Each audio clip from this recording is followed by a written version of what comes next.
안녕하십니까. 코로나19 통합뉴스룸 5시 뉴스입니다. 민주당 이재명 후보는 대중교통을 이용해 시민들을 만나는 일정을 서울에서 시작했습니다. 이준석 대표와의 갈등을 봉합한 국민의힘 윤석열 후보는 지옥철로 불리는 김포 도시철도로 출근을 한 뒤 수도권 광역교통망 공약을 발표했습니다. 강나루 기자의 보도입니다. 민주당 이재명 후보는 잠정 중단했던 매주 타는 민생버스, 메타버스 두 번째 시즌을 서울에서 시작했습니다. 버스와 지하철 등 대중교통을 이용하고 때론 걷기도 하면서 시민들과 더 적극적으로 만나겠다는 구상입니다. 오후에는 서울시당의 선대위 출범식을 갖고 당내 결속을 다졌습니다. 우리 대한민국이 가진 가장 유능한 자원을, 가장 좋은 정책을 구별하지 말고 적용하고 실행해서 정말 민주당 정부 우리의 삶을 바꿨다. 이 후보는 또 실손보험 청구 체계를 간소화하는 등 보험 소비자 보호를 위한 5대 공약도 발표했습니다. 이재명 후보는 앞서 평택 물류창고 화재로 순직한 소방관 빈소를 찾아 조문했습니다. 국민의힘 윤석열 후보는 풍무역에서 지옥철로 불리는 김포 도시철도를 타고 출근길에 올랐습니다. 2량짜리 꼬마 열차로 서울로 출퇴근하는 시민들이 불편을 호소해온 노선입니다. 윤 후보는 이어 당사에서 광역교통망 공약을 발표했습니다. 광역급행철도 GTX를 빠르게 완공하여 수도권 어디나 서울 도심까지 30분 내 통행권으로 만들겠습니다. 17조 원을 들여 1기 광역급행철도 GTX 노선 3개를 연장하고 2기 GTX 3개 노선을 새로 만들겠다고 약속했습니다. 오후엔 대장동 피해 원주민을 직접 면담하며 이재명 후보 견제에 나섰습니다. 정의당 심상정 후보는 청년 복지사들을 만나 종사자들 간 단일 임금 체계를 도입하고 보수 수준도 공무원 수준으로 상향하는 등 처우 개선을 약속했습니다. 국민의당 안철수 후보는 2박 3일로 충청권 방문을 시작했습니다. 최근의 지지율 상승세 속에 중도층을 공략하기 위한 행보입니다. KBS 뉴스 강나루입니다. 우리 군 당국은 북한이 지난 5일 발사한 미사일에 대해서 속도는 마하 6 수준으로 사거리와 측면 기동 성능은 북한의 발표가 과장됐다고 밝혔습니다. 유엔 안전보장이사회는 다음 주 비공개 회의를 열고 북한의 탄도미사일 발사에 대해서 논의할 예정입니다. 홍진아 기자가 보도합니다. 북한이 발사한 극초음속 미사일의 속도는 음속의 6배인 마하 6 수준이고 고도는 50km 이하라고 우리 군이 평가했습니다. 다만 비행 거리는 북한의 주장처럼 700km에 이르지 못했다고 분석했습니다. 또 북한은 미사일 요격이 어렵게 좌우로 움직이는 측면 기동도 했다고 발표했는데 측면 기동 성능은 과장된 것으로 보인다고 군 관계자는 밝혔습니다. 이 같은 평가를 토대로 우리 군은 북한이 극초음속 비행체 기술에는 도달하지 못한 것으로 판단된다고 밝혔습니다. 국방부 산하기관의 관계자도 우리나라로 치면 이미 개발 완료된 기동형 탄두의 탄도미사일로 보고 있다고 말했습니다. 이번 미사일은 지난해 9월 북한이 시험 발사한 극초음속 미사일 화성 8형이 기술적으로 개량된 것이 아니고 신형 미사일인 것으로 분석됐습니다. 지난해 10월 북한이 국방발전 전람회에서 최초 공개한 미사일 중 다른 종류라고 우리 군은 판단하고 있습니다. 앞서 북한 매체는 미사일이 700km 표적을 오차 없이 명중했고 특히 이 가운데 120km를 요격이 어렵게 좌우로 움직이는 측면 기동을 했다고 발표했습니다. 군 관계자는 북한의 미사일이 한미연합자산으로 탐지와 요격이 가능한 수준이라고 밝히면서 극초음속 미사일 관련해서는 우리가 북한보다 우세한 능력을 보유하고 있다고 말했습니다. 유엔 안전보장이사회는 북한의 탄도미사일 발사와 관련해 일부 안보리 이사국들이 비공개 회의를 요청함에 따라 오는 10일 관련 사항을 논의할 예정입니다. KBS 뉴스 홍진아입니다. 미국과 일본이 북한과 중국의 극초음속 미사일에 대응하기 위한 방위 장비를 공동 개발하기로 합의했습니다. 두 나라는 오늘 화상으로 열린 외교 국방장관 회담에서 이런 내용이 담긴 협정에 서명했습니다. 이 양국 장관들은 회담 후 발표한 공동 성명에서 공동 연구와 개발, 생산을 비롯해 공동 유지와 시험 평가 틀에 관한 문서 교환 협정을 환영한다고 밝혔습니다. 미국과 일본은 또 공동 성명을 통해 북한의 핵미사일 활동에 강한 우려를 표명하고 한반도의 완전한 비핵화 의지를 재확인했습니다. 북한이 중국 올림픽위원회에 편지를 보내 올해 베이징 올림픽에 참가할 수 없다고 밝혔습니다. 조선중앙통신은 세계적인 대유행 전염병 상황으로 하여 대회에 참가할 수 없게 됐지만 성대하고 훌륭한 올림픽 축제를 마련하려는 중국 동지들의 모든 사업을 전적으로 지지 응원할 것이라고 전했습니다. 이 편지는 중국 주재 북한 대사가 지난 5일 중국 국가체육총국 간부를 만나 전달했습니다. 앞서 국제올림픽위원회는 2020 도쿄올림픽 불참을 이유로 올해 말까지 북한 올림픽위원회의 자격을 정지하는 징계를 내렸습니다. 경기도 평택 물류창고 공사 현장 화재 사고를 수사하는 경찰이 현장 안전관리 등을 확인하기 위해서 시공사 등에 대한 압수수색에 착수했습니다. 순직 소방관 3명에게는 1계급 특진과 훈장이 추서된 가운데 내일 연결식이 진행됩니다. 김용덕 기자가 보도합니다. 경기 남부경찰청 수사본부는 오늘 오후 시공사와 감리회사, 하청회사 등 6개 업체 12곳에 수사관 45명을 투입해 압수수색 영장을 집행 중이라고 밝혔습니다. 경찰은 오늘 압수수색에서 공사 계획서 등 기초 자료와 함께 현장 안전 관리와 감리 업무 등이 제대로 이루어졌는지 여부 등에 대한 자료를 확보할 방침입니다. 특히 해당 공사 현장은 지난 2020년 12월 진입로 램프 붕괴 사고로 5명이 숨지거나 다치는 사고가 났는데 당시 사고 조사 과정에서 안전관리와 감리 등 문제점이 지적되기도 했습니다. 경찰은 현장 근로자와 안전관리자 등을 불러 조사하는 등 당시 현장 상황에 대한 수사도 벌이고 있습니다. 또 순직한 소방관들의 정확한 사인을 밝히기 위해 부검하는 한편 이르면 다음 주 월요일 합동 현장 감식을 진행할 계획입니다. 한편 순직한 소방관 3명의 빈소에는 추모의 물결이 계속 이어지고 있습니다. 경기도는 오늘자로 3명에 대해 1계급 특진하고 옥조 근정훈장을 추서했다고 밝혔습니다.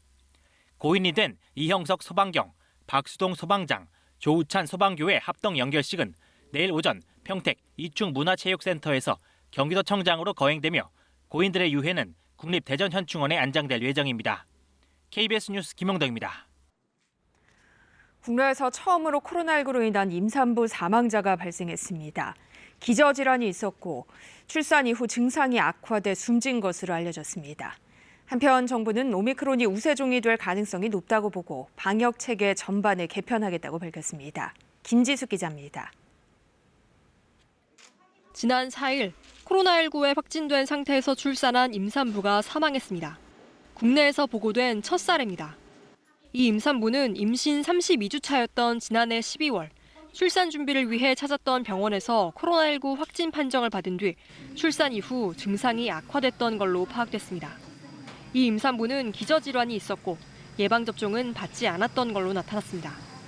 신생아는 코로나19 검사에서 음성 판정을 받았다고 방역당국은 밝혔습니다.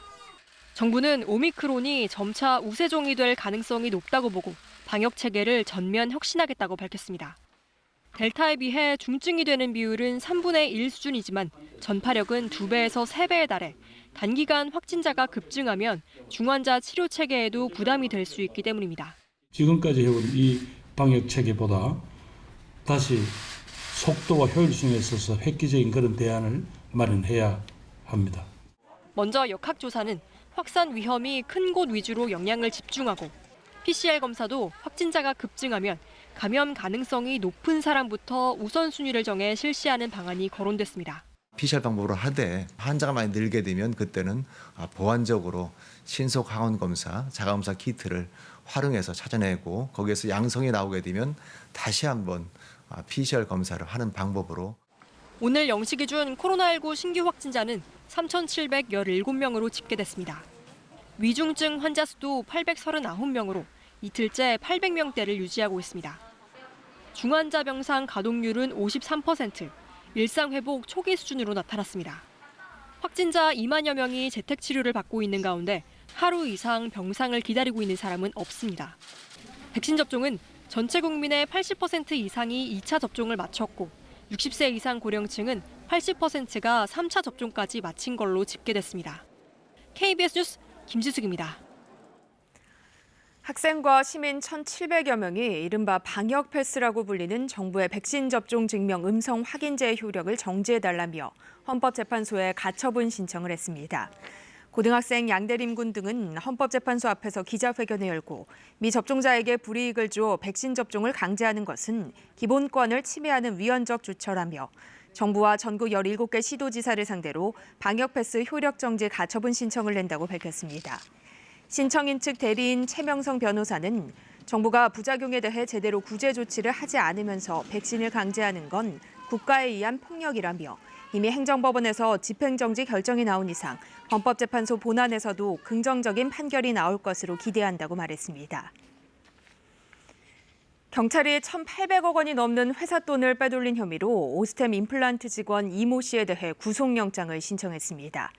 이 씨는 회사 돈으로 금괴 수백억 원어치 외에 차명으로 수십억 원 상당의 부동산도 매입한 것으로 확인됐습니다. 정재우 기자입니다. 회사 돈 1,880억 원을 횡령한 혐의로 체포된 오스템 임플란트 직원 이모 씨. 경찰이 오늘 낮 이 씨에 대해 특정경제범죄 가중처벌법상 업무상 횡령 혐의로 구속영장을 신청했습니다. 이 씨는 경찰 조사에서 회사 돈을 빼돌려 금괴를 샀다며 범행 일부를 인정했습니다. 잠적 직전인 지난달 28일까지 6차례에 걸쳐 1kg짜리 금괴 850여 개를 사들였는데 시가로 680억 원어치입니다. 경찰은 이렇게 사들인 금괴 중 500개가량과 현금 4억 3천만 원을 이 씨가 체포된 건물에서 압수했습니다. 경찰은 이 씨 계좌에 있던 250억 원 상당의 주식도 동결 조치했습니다. 경찰은 또 이 씨가 횡령한 돈으로 사들인 수십억 원 상당의 차명 부동산 등에 대해 기소 전 몰수 보전 추징을 신청할 예정입니다. 이 씨와 함께 오스템 임플란트 재무팀에서 일했던 직원 2명도 경찰에 소환돼 조사를 받고 있습니다. 경찰은 이들이 이 씨 범행과 관련이 있는지 또 회사의 다른 관계자가 개입돼 있는지 등을 조사 중인 것으로 알려졌습니다. 이와 관련해 오스템 임플란트 측은 사내 윗선의 개입은 없었다며 회장이 관련 지시를 한 일이 전혀 없다고 밝혔습니다. 어제 14시간가량 경찰 조사를 받은 데 이어 오늘도 조사를 받던 이 씨는 오늘 오전 어지럼증을 호소해 병원으로 옮겨져 치료를 받고 있습니다. KBS 뉴스 정재우입니다. 직원의 몸에 막대를 찔러 살해한 혐의를 받고 있는 유소년 스포츠센터 대표가 검찰에 넘겨졌습니다. 범행에 앞서 피해자의 몸을 조르고 막대 등으로 폭행한 것으로 조사됐는데 잔혹한 범행의 구체적인 동기는 밝혀지지 않았습니다. 윤현석 기자입니다. 서울 서대문 경찰서는 오늘 오전 살인 혐의로 유소년 스포츠센터의 40대 대표 A씨를 검찰에 송치했습니다. 기자들이 여러 질문을 던졌지만 A씨는 대답하지 않고 죄송하다라고만 답했습니다. 범행을 저지르신 이유가 뭡니까? 왜 허위신고하셨습니까? 피해자와 유족에게 한 말씀 해주시죠. 정말 죄송합니다. A씨는 함께 술을 마시던 20대 직원의 몸속으로 70cm 길이의 막대를 찔러 넣어 살해한 혐의를 받고 있습니다. 피해 직원은 간과 심장 등 주요 장기가 파열돼 숨졌습니다. 경찰은 A씨가 피해 직원 등과 술을 마시던 도중 피해자의 행동에 불만을 느껴 범행을 저지른 것으로 보고 있습니다. A씨는 지난달 31일 새벽 2시쯤 경찰에 누나가 폭행당하고 있다며 거짓 신고를 했습니다. A씨는 이 신고를 하기 전부터 피해자의 몸을 누르거나 졸랐고 스포츠센터 안에 있던 막대 등으로 피해자를 폭행하고 몸속으로 막대를 찔러 넣은 것으로 조사됐습니다. A씨는 경찰이 도착하기 전 피해자 몸에 꽂혀있던 막대를 뽑아 눈에 띄지 않는 곳으로 던진 것으로 파악됐습니다. 경찰은 A씨가 마약을 투약했는지 약물 검사를 했지만 간이 검사에서는 음성이 나왔습니다. 또 A씨 주변인들을 조사하고 휴대전화를 분석한 결과 A씨가 사전에 범행을 계획하거나 성도착적 성향을 가지지 않은 것으로 결론 내렸습니다. 다만 심리 분석을 위해 프로파일러 면담을 진행했고 검사 결과를 기다리고 있다고 설명했습니다. KBS 뉴스 윤현서입니다. 음식 프랜차이즈 본사에서 연예인이 나오는 신년 광고를 한다며 비용 절반을 가맹점들이 부담하라는 공지를 내렸습니다. 가뜩이나 코로나로 어려운 상황에서 사전 협의나 동의를 구하는 절차도 없어 의뢰 입장인 가맹점주들의 부담만 더욱 커졌습니다. 안혜리 기자가 보도합니다. 음식 프랜차이즈 본사가 가맹점주들에게 통보한 주 내용은 총 광고비 22억 원 가운데 절반을 전국 가맹점 500여 곳이 나눠 214만 원씩 내라는 겁니다. 코로나19 속에 겨우 가게를 꾸려가는 상황에서 부담만 더 커졌습니다. 어렵게 버티고 있는 상황에서 하루아침에 아무런 협의나 이런 사항도 없이 종이 한 장 달랑 내밀면서 내라고 하니까 너무 부당하고 억울하다는 생각이. 본사 측은 문제 없다는 입장입니다. 계약서에 광고비 부담 조항이 명시돼 있고 광고 계획과 수립 시행은 사전에 점주들과 협의할 내용이 아니라는 겁니다. 하지만 전문가들은 불공정 소지가 크다고 지적합니다. 우선 가맹사업법은 비용 부담 강요 행위를 금지하고 있습니다. 또한 공정거래위 약관에는 광고비 개별 분담액도 각 가맹점의 매출액에 따라 산정하도록 돼 있습니다. 동의를 구하는 절차 자체가 없고 일률적으로 가맹점 수로 나눠서 부과한 점을 보면은 불공정 거래에 해당할 수 있다. 그러나 의뢰처지에 놓인 가맹점이 대놓고 반대하기란 쉽지 않습니다. 가맹점의 사전 동의를 받도록 하는 가맹사업법 개정안은 오는 7월부터 시행될 예정입니다. 2년 가까이 이어진 코로나19로 자영업자들의 피해가 누적된 가운데 프랜차이즈 본사의 일방통행식 광고비 집행이 자영업자들의 부담을 더 키우고 있습니다. KBS 뉴스 안혜리입니다. 제주의 한 아파트에서 불이 나 50대 장애인 주민 한 명이 숨졌습니다.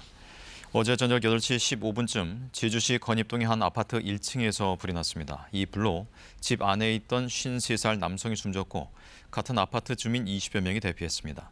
경찰 조사 결과 숨진 남성은 하반신을 쓸 수 없는 장애인으로 파악됐습니다.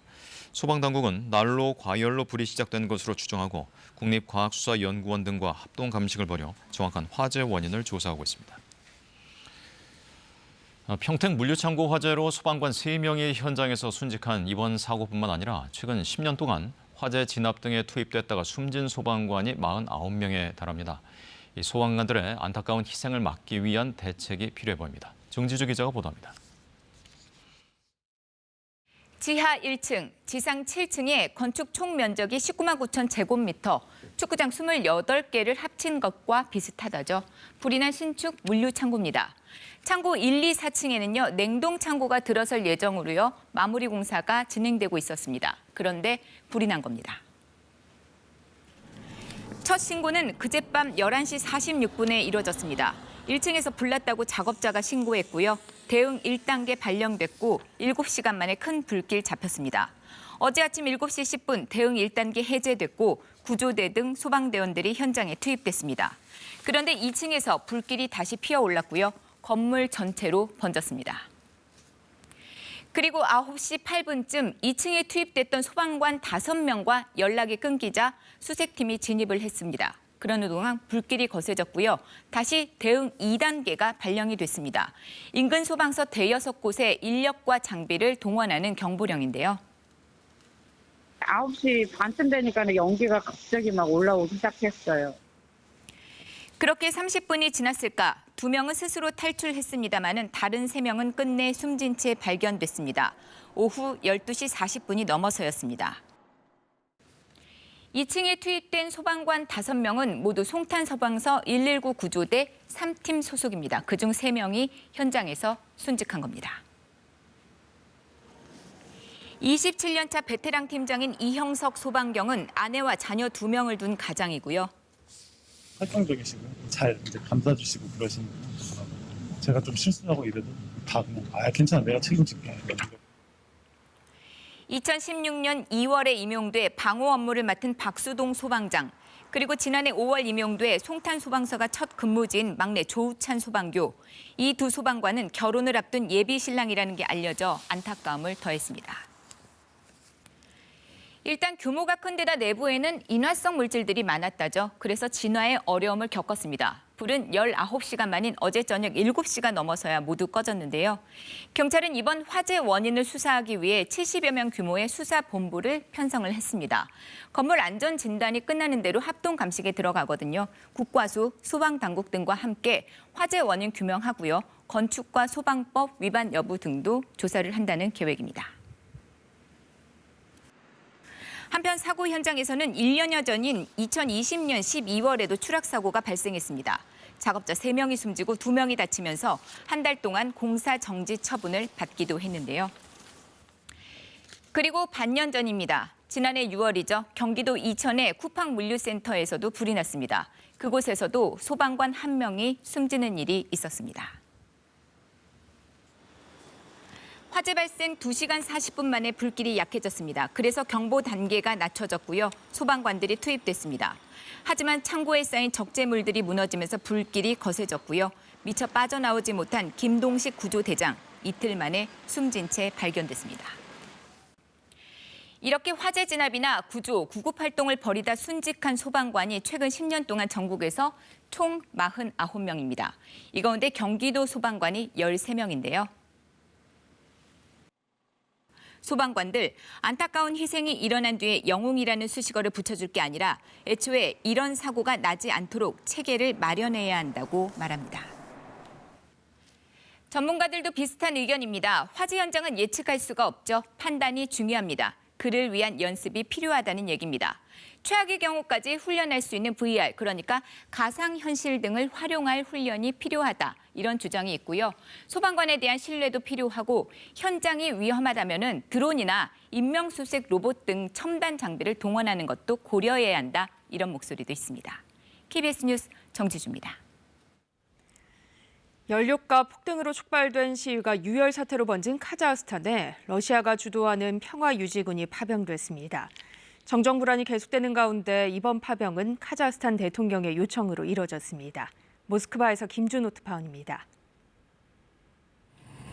러시아가 주도하는 집단안보조약기구 CSTO 소속 평화유지군이 현지 시간 어제 카자흐스탄으로 파병됐습니다. 평화유지군 병력을 태운 첫 비행기가 이미 카자흐스탄에 도착했다고 외신은 전했습니다. CSTO는 러시아와 벨라루스, 아르메니아, 카자흐스탄, 키르기스스탄, 타지키스탄 등 옛 소련 6개국이 결성한 안보협의체입니다. 이들 회원국 군인으로 구성된 평화유지군은 카자흐스탄의 중요 국가시설 등을 보호하고 질서회복 활동을 지원하게 된다고 CSTO 측은 설명했습니다. 이번 평화유지군 파병은 토카예프 카자흐스탄 대통령의 요청으로 이루어졌습니다. Я обратился к главам государств ОДКБ оказать помощь Казахстану в преодолении этой террористической угрозы. 연초 액화석유가스 LPG 가격 인상으로 촉발된 대규모 시위 사태로 시위대 수십 명이 숨지고 진압대원도 10여 명이 사망한 것으로 전해졌습니다. 카자흐스탄 보건부는 1000명 이상이 다친 것으로 집계됐다고 밝혔습니다. 현재 카자흐스탄 전역엔 비상사태가 선포된 상태입니다. 모스크바에서 KBS 뉴스 김준호입니다. 국내에서 소비되는 연어 대부분은 대서양에서 잡히는 수입산인데요. 최근 수산물에 대한 소비자 불안감과 국내 양식 필요성이 높아지자 충북에서 수입 연어를 대체하기 위한 연어 양식 연구가 시작됐습니다. 민수아 기자입니다. 손톱만한 크기의 어린 물고기들이 조금씩 움직입니다. 수조에는 어린 물고기와 아직 부화하지 않은 알까지 가득합니다. 이 어린 물고기가 바로 민물에서 태어나 바다에서 성장해 되돌아오는 회유성 어종 연어입니다. 바다가 없는 충북에서 내수면 양식 어종 연구를 위해 사육되고 있습니다. 일단 좀 성공적으로 지금 부화가 된 상태고요. 2년 안에 한 3에서 4kg까지 좀 성장해서 양식 상품화 될 수 있도록. 우리나라에서 주로 소비되는 연어는 대서양에서 잡히는 수입산으로 2020년에만 3만 8천 톤을 들여왔습니다.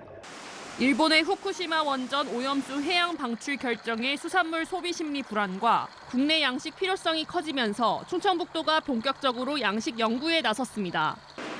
내년까지 2,000제곱미터 규모의 스마트 연어 양식 시설을 짓고 내후년까지 지역 어업인들에게 양식 기술을 이전할 계획입니다. 양식장 40곳을 집중 육성해 연간 1,000톤 생산을 목표로 하고 있습니다.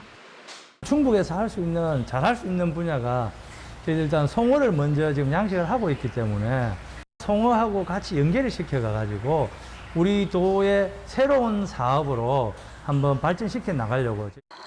충청북도는 올해 초 아이슬란드에서 대서양 연어알을 수입해 함께 연구할 예정인 가운데 연어 가공업과 먹거리 관광까지 관련 산업을 넓혀나갈 계획입니다. KBS 뉴스 민수아입니다. 인천의 한 건물 창고에서 군 교육용 지뢰가 발견됐는데 대공 용의점은 없는 것으로 확인됐습니다.